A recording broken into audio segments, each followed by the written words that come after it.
Hello guys, for today's video magluluto ako ng crabs. Ayan na siya guys. Yan. So, lalaga ko lang siya.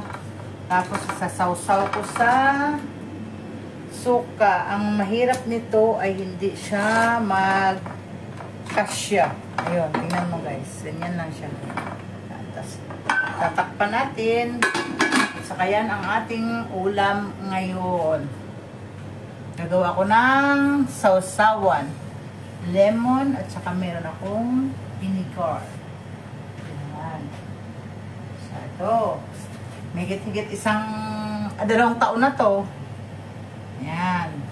Meron akong sinamak. So, gagawa ako ngayon ng aking sausawan. Ayan mga guys, gagawa ako ng aking sausawan.